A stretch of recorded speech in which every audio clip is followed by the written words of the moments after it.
விடுதலை சிறுத்தைகளுக்கு எதிரான அவதூறுகளை உதிரிகளை கொண்டு பரப்புகிறார்கள்.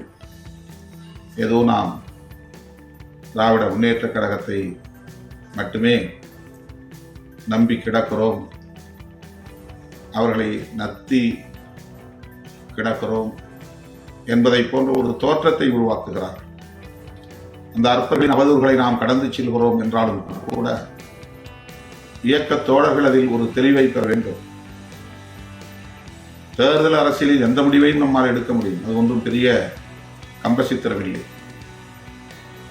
எல்லா கதவுகளையும் திறந்து வைத்திருப்பது, ஒரே நேரத்தில் பலரோடு பேரம் பேசுவது,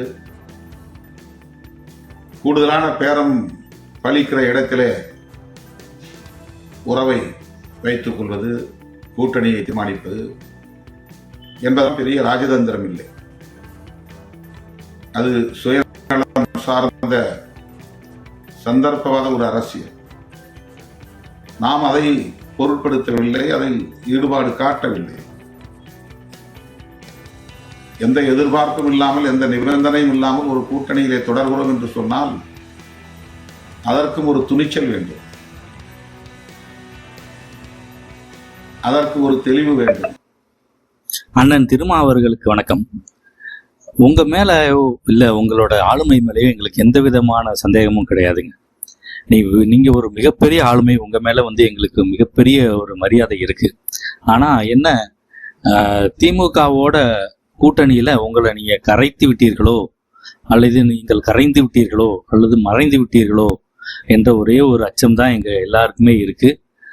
அதை முதல்ல நீங்க ரெக்டிஃபை பண்ணுங்க. அண்ணா பாத்தீங்கன்னா, உங்களோட மக்களுக்காக குரல் கொடுக்கிற திருமா வேங்கவேல் பிரச்சனையிலையோ மற்ற பிரச்சனைகள்லையோ கொஞ்சம் ஒதுங்கியே வெறும் அறிக்கையோட நின்றுதாரோ அப்படிங்கிற ஒரு அச்சம் விசிக தொண்டர்கள் மற்றும் பொதுமக்களான எங்களுக்குமே இருக்கு.